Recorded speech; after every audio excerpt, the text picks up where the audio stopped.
Bila saya sampai di bangunan tersebut, sebelum saya sampai di bangunan tersebut, saya dah dengar banyak cerita ya tentang bangunan yang dimaksudkan ini.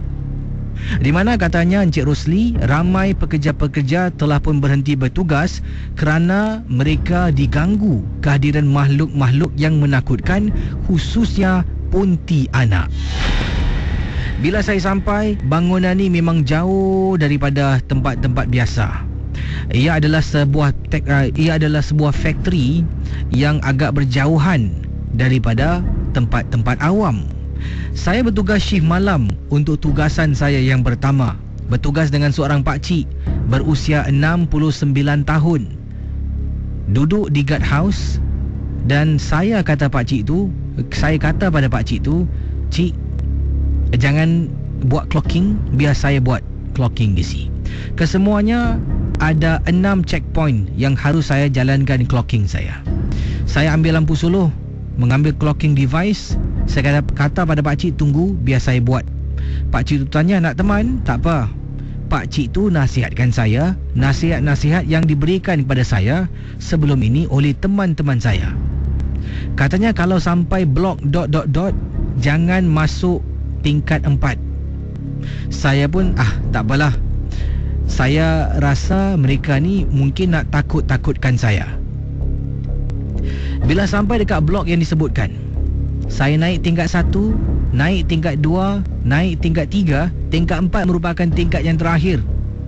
Saya teringat jangan naik tingkat 4, tapi oleh kerana saya tak percaya setiap kata yang dikatakan oleh pakcik itu dan teman-teman yang lain, saya naik ke tingkat 4. Sepanjang perjalanan belum ada rasa seram dan meremangkan. Tak ada. Saya jalan, saya clock tingkat 4. Bila saya nak turun pusing balik dekat tangga, nampak ada perempuan sedang duduk kisi. Dari mana perempuan tu datang saya tak tahu. Saya dah pergi hujung koridor, dah clocking, saya patah balik jalan dekat koridor yang gelap gelita. Saya terperanjat apabila dekat tangga yang saya nak turun di tingkat 4, tingkat yang paling atas bangunan yang dikatakan hati-hati di tingkat 4, ada perempuan sedang duduk di tepi tangga. Tiba-tiba bulu roma saya remang. Hanya Tuhan saja yang tahu, Casey. Saya dapat walkie daripada pakcik yang bertugas di guard room. Saya jawab, "Hello. Kenapa kau naik tingkat 4? Kenapa kau naik tingkat 4? Pakcik, siapa pakcik? Perempuan duduk kat tangga. Dekat tangga tu kau jangan kisah, dia tak kacau kau. Kau jangan tengok belakang. Kau jangan tengok belakang. Turun sekarang, lari." Casey, apabila saya toleh perlahan-lahan, dekat belakang Casey ada muka orang, mata terbeliak, lidah terkeluar. Saya lari lintang bukang sampai lampu solo saya jatuh pun saya tak perasan. Saya turun ke bawah, lari masuk guard room. Tercungap-cungap, "Pakcik, benda apa tu tadi pakcik?" "Aku dah cakap dengan kau, jangan naik tingkat 4. Kenapa kau degil? Kau tahu tak ini bangunan lama? Kau tahu tak orang dah cerita dengan kau jangan naik tingkat 4. Casey, keesokan harinya saya letak jawatan. Tak kerja tempat yang itu lagi, Casey. Memang cukup menyeramkan. Tak tahulah macam mana pakcik tu boleh bertugas di sana dan bertahan sekian lama. Terima kasih, Casey.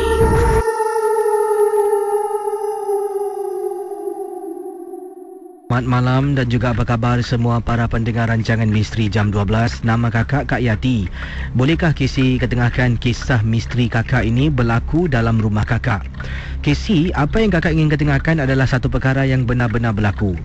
Kalau Casey ingin tahu, rumah kakak yang kakak beli, tapi perkara ini mengikut kisahnya dah berlalu lebih kurang lama ni, lebih kurang 10 tahun yang lalu. Katanya kakak pernah membeli sebuah rumah Rumah ni cukup murah sangat-sangat. Dan sebenarnya bila kakak beli rumah ni pun, kakak tidak berfikir panjang dan tidak mencari asal-usul tentang rumah yang dimaksudkan ini. Jadi kakak dan suami serta seorang anak gadis kakak telah pun mendiami rumah ini yang telah pun dibeli 10 tahun yang lalu. Sekarang dah berpindah ke rumah yang lain, Nakisi, kerana katanya di sini ya, memang tak tahan ya akan gangguan yang berlaku. Pada minggu yang pertama, kakak dengan suami seringkali akan terasa ternampak kelibat ya, perempuan ada di bahagian dapur rumah. Setiap kali kalau kami daripada bilik nak masuk ke dapur di waktu malam, sebelum kami buka lampu, pasti akan terperasan macam ada orang duduk. Jadi bila lampu menyala, benda tu hilang gaib macam tu saja. Tapi kakak yakin dan pasti ternampak makhluk perempuan duduk di bahagian dapur rumah kakak. Suami juga pernah meneguh dan pernah memberitahu kakak, tetapi kami tak ada bukti yang kukuh. Mungkin hanya khayalan saja.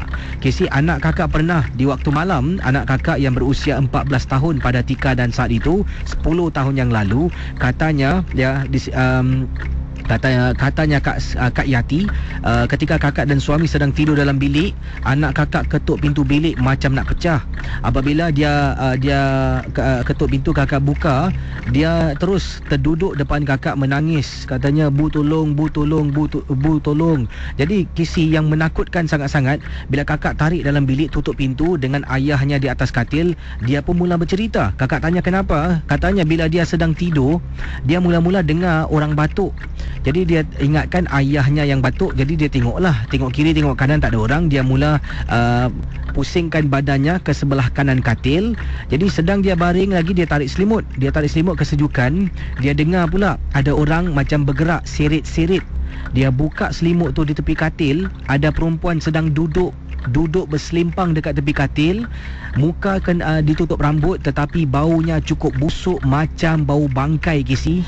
Di situlah dia terpekik sekuat-kuatnya. Yang hairan, bila dia pekik, kakak tak dengar.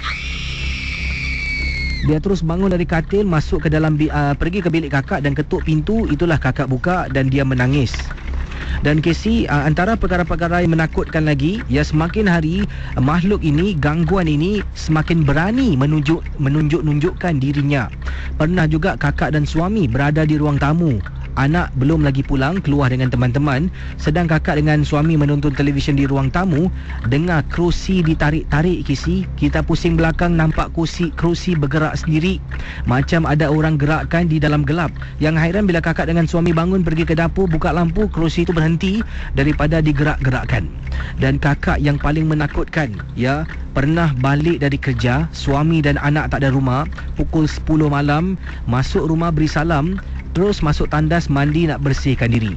Sedang kakak mandi, kakak dengar ada perempuan nangis dekat dapur.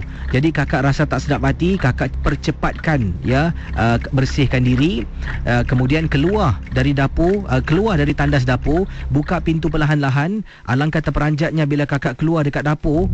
Kakak terperanjat apabila ternampak ada perempuan yang anak kakak ceritakan sedang terbaring dekat tengah-tengah dapur. Badannya, ya, sedang terbaring, terbujur, tidak bergerak kaku, tetapi dengar suara dengan muka ditutupi rambut yang panjang. Dipendekkan cerita, Kisi, rupa-rupanya rumah kakak ni adalah bekas rumah mati. Bukanlah secara mati biasa, tetapi ada orang yang mati gantung diri dekat bahagian dapur rumah kakak. Kakak terperanjat bila dapat tahu, periksa.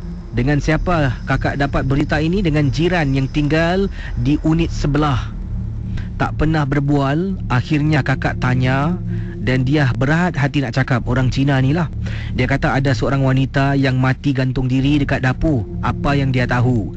Bila kakak kembali ke rumah, pukul 10 malam lebih tu juga, rumah tak ada orang. Terperanjat, Casey, berdiri dekat tengah-tengah dapur, tengok atas. Dekat atas tu ada macam satu cangkuk. Takkanlah dekat dapur orang nak gantung buai, kan? Mungkin kisahnya benar. Setelah kejadian itu, cuba beberapa kali dapatkan pakar. Semakin ramai pakar yang datang cuba menghalau, semakin dia akan marah dan mengamuk. Dari itulah kakak dengan anak kakak kadang-kala takut nak balik rumah. Hanya akan duduk rumah mak, tunggu sampai semua dah balik, barulah pulang beramai-ramai. Malam-malam nak pergi tandas, semua akan kita kejut. Suami, kakak ataupun anak akan temankan antara satu sama lain, berdiri depan pintu tandas, barulah kita masuk ke bilik untuk tidur. Pengalaman kakak selama lebih kurang 10 tahun lalu tak dapat dilupakan. Terima kasih dan selamat tengah malam, Casey.